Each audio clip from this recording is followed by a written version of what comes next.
Bueno, buenas tardes. Vamos a dar inicio a nuestra materia, Derecho Procesal Civil, la primera clase. Esta materia, como ya dijimos, es fundamental para el ejercicio de la profesión y requiere de su conocimiento para que podamos utilizarla como una herramienta en el diario del ejercicio de la profesión, ya sea para la defensa de un cliente o para la propia. Vamos a empezar con el PowerPoint, que es la bolilla 1. Bueno, como dijimos, nuestra materia de hoy es la materia de Derecho Procesal Civil de la Cátedra A. Bueno, vamos a dar un concepto de derecho procesal dentro de esta unidad 1. ¿Lo ven ahí, no es cierto?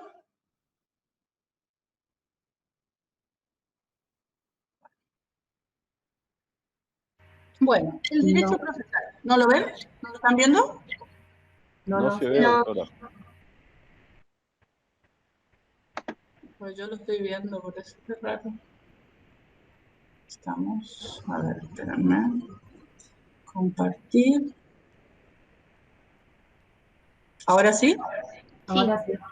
Bueno, entonces, vamos a dar inicio con la unidad 1 del derecho procesal, el concepto de derecho procesal. Tengan siempre su programa de derecho procesal en la mano como para ir viendo los puntitos de la bolilla. ¿Qué es el derecho procesal? Es un conjunto de actividades que tiene lugar cuando se somete a la decisión de un órgano judicial o arbitral la solución de cierta categoría de conflictos jurídicos. Cuando yo hablo de que se somete a la decisión de un órgano judicial, hablamos de un juzgado. Y cuando hablamos de arbitral, ustedes habrán escuchado hablar de la mediación. Entonces, ese derecho procesal son todas las actividades que nosotros vamos a someter a que un juez decida, porque presentamos nuestra demanda en el juzgado, o la vamos a pedir en una mediación. Entonces, todas estas cuestiones, todas estas actividades que se someten a esa decisión, ya sea judicial o de mediación, se suscitan entre dos o más personas, que son las partes. Ustedes van a empezar a ver que son las partes del proceso, actor y demandado, que son los que comúnmente se ve, o cuando requiera la intervención de un órgano judicial para que constituya, integre o acuerde eficacia a determinada relación o situación jurídica. Ustedes, cuando acá hablamos de partes o solo se requiere que el órgano judicial constituya, integre o acuerde eficacia jurídica a determinada relación, estamos diciendo que ustedes pueden tener un proceso contradictorio donde, supongamos, yo inicio un daño y perjuicio contra uno de ustedes y ahí somos partes. Yo soy parte actora, la otra parte es demandada. O puede ser que fuimos a mediación, llegamos a un acuerdo, o fuimos a un estudio y llegamos a un acuerdo, un estudio jurídico, firmamos un acuerdo, y lo que queremos es que ese acuerdo, el órgano judicial, le dé eficacia jurídica. Entonces, en ese caso no estaríamos hablando de partes. Ahí estaríamos hablando de intervinientes o peticionantes. ¿Por qué? Porque no hay una persona contra otra, no es un contradictorio. Estamos hablando de un proceso donde dos personas se pusieron de acuerdo en cuanto a la relación jurídica y ese acuerdo es lo que presentan en el juzgado solo para que el juez constituya, integre y le dé eficacia jurídica a eso que acordamos. Supongamos que yo acordé con ustedes que producto de ese accidente de tránsito me va a pagar la suma de pesos 500.000 en concepto de ese accidente de tránsito ocasionado y que me generó ese daño material en mi vehículo, me va a pagar en tantas cuotas hasta que se cancele la suma de pesos 500.000. Ese acuerdo que nosotros formalizamos lo vamos a presentar al juzgado.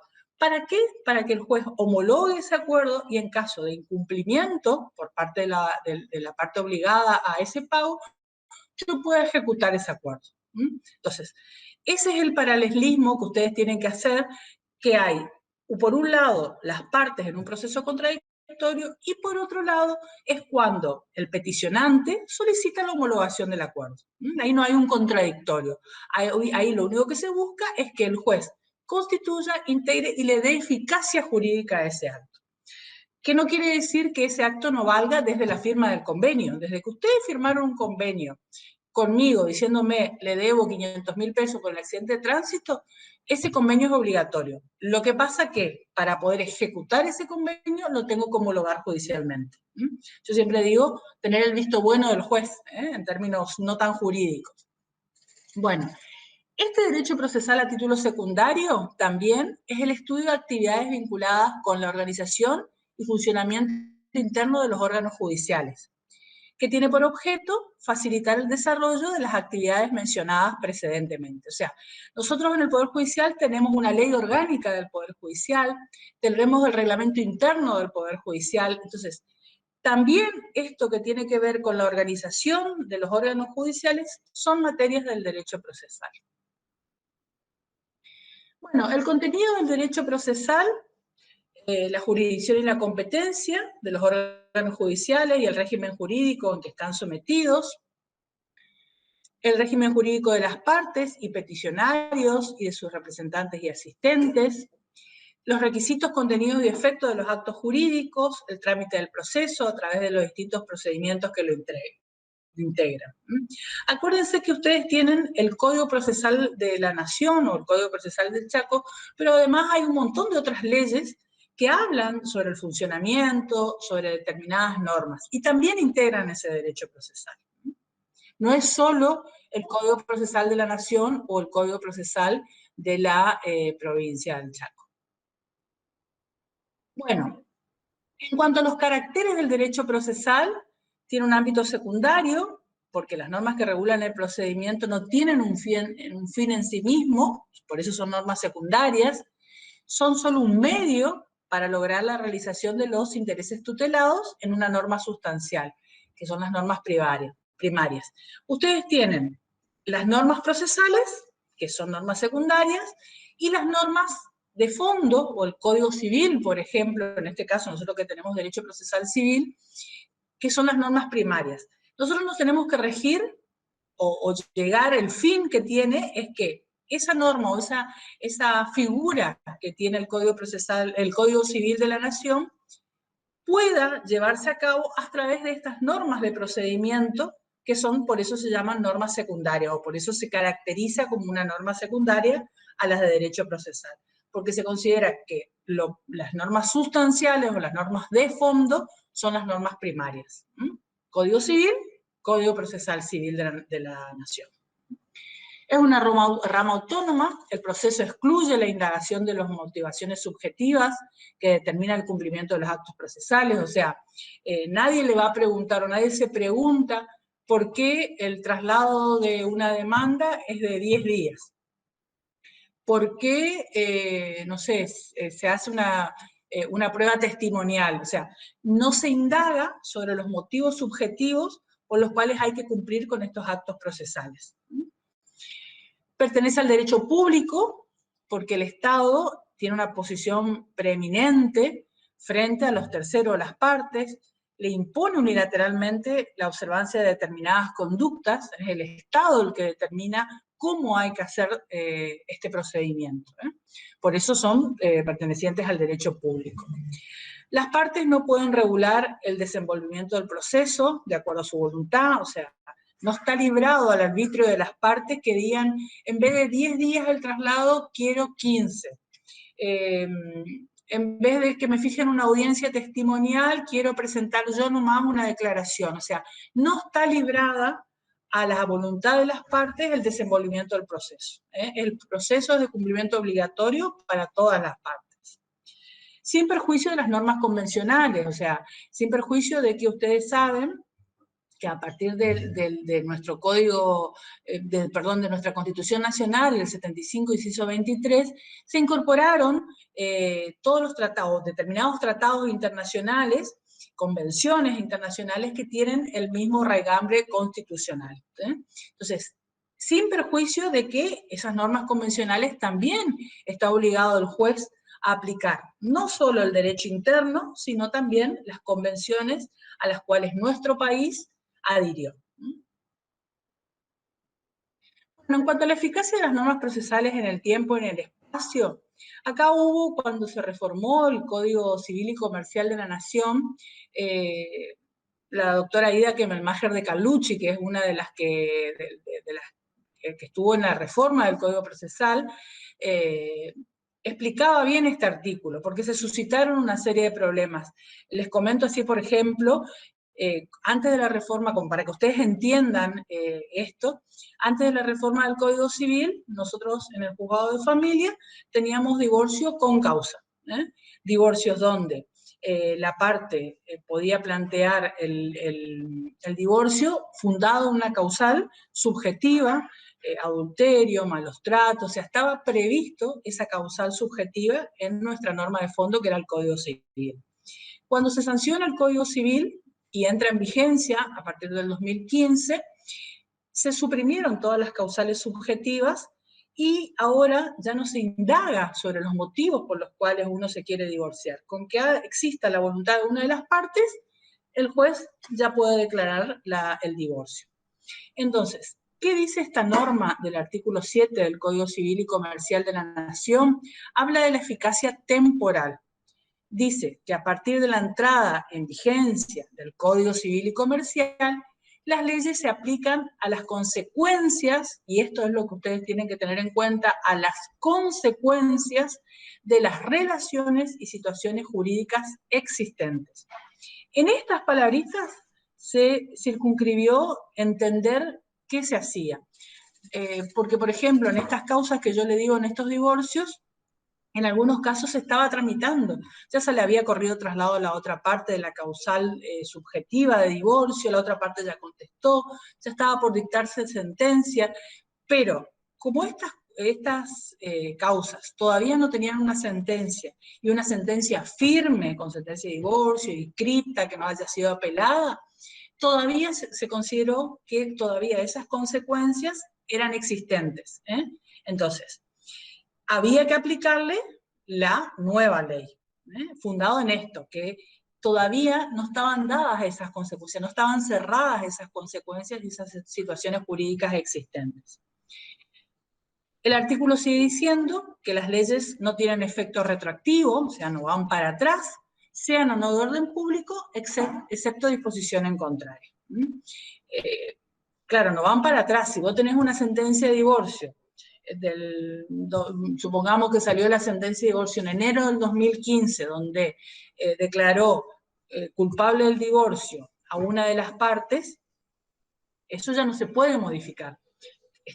Supongamos que esté firme, que nadie haya apelado la sentencia, que esté firme, que ya no hay ninguna instancia recursiva para modificar eso.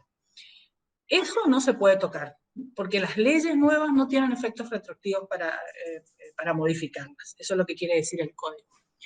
La retroactividad establecida por la ley no puede afectar derechos amparados por garantías constitucionales.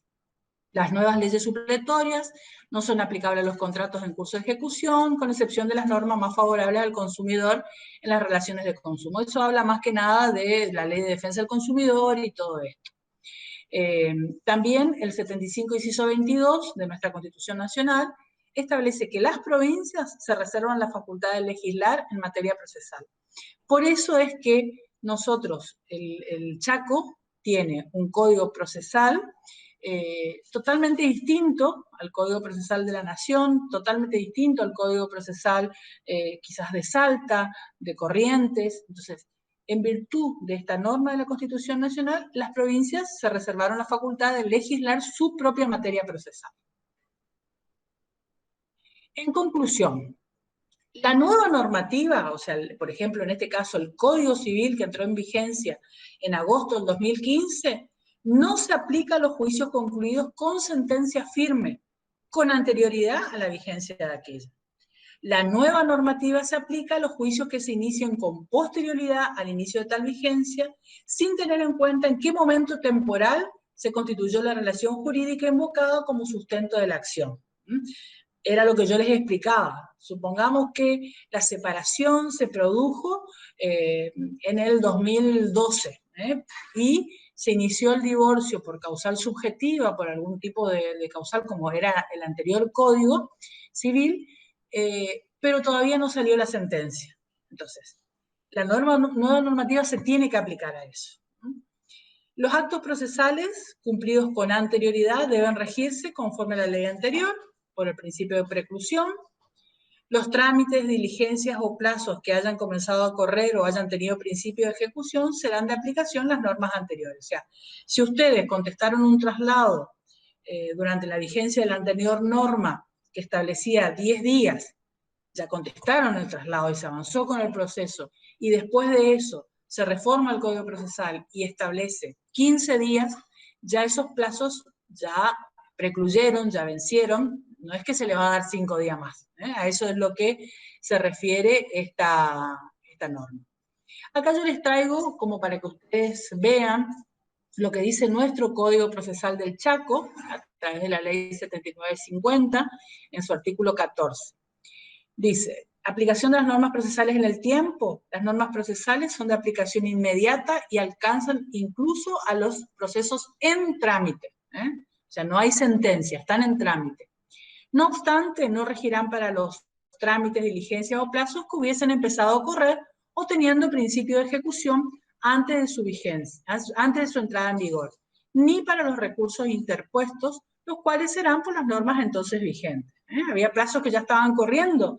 Entró en vigencia el Código Civil el 1 de agosto del 2015 y establecía una norma que, bueno, el Código Civil no va a establecer una norma procesal, pero supongamos que el Código Procesal del Chaco, cuando entró en vigencia, establecía un traslado de 15 días y ustedes estaban en pleno traslado computándose 5 días de los 15.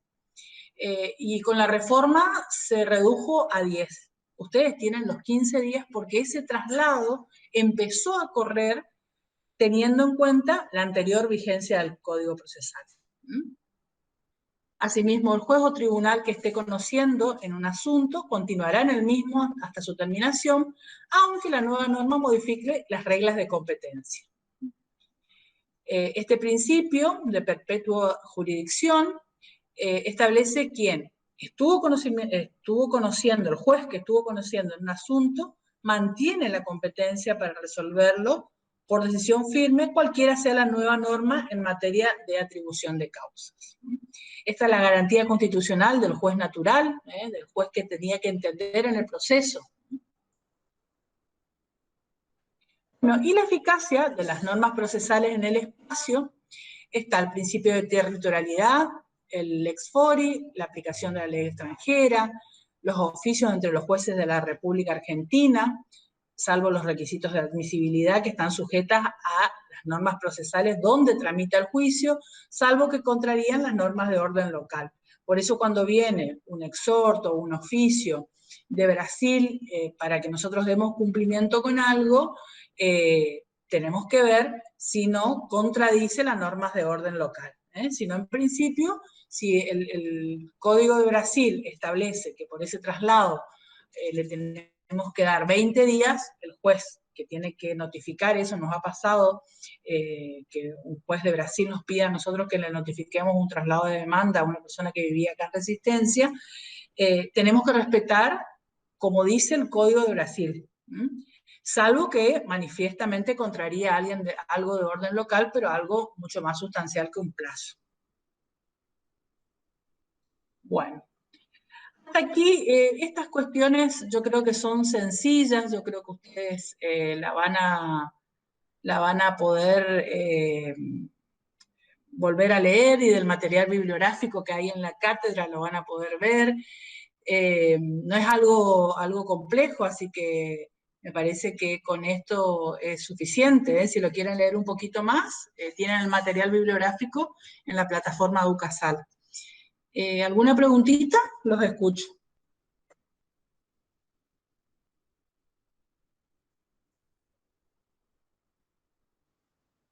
Yo quería saber si usted podría compartir o o si nos podría enviar algún link para descargar el código procesal de Chaco. No sé si está por links, pero voy a averiguar. Sí podés entrar a la legislatura de la provincia del Chaco y vas a tener el código procesal del Chaco. Link, no sé, pero voy a mirar en mi código procesal que lo tengo en el juzgado, a ver si tiene algún link.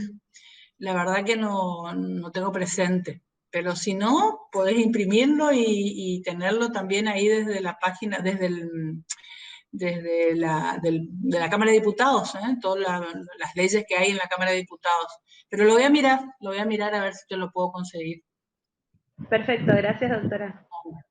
¿Se entendió? ¿Entendieron hasta acá? Estos temas son por ahí quizás muy sencillos, que no tienen mucha vuelta. Ustedes ya lo habrán visto en materias anteriores, por eso esta bolilla es más sencilla.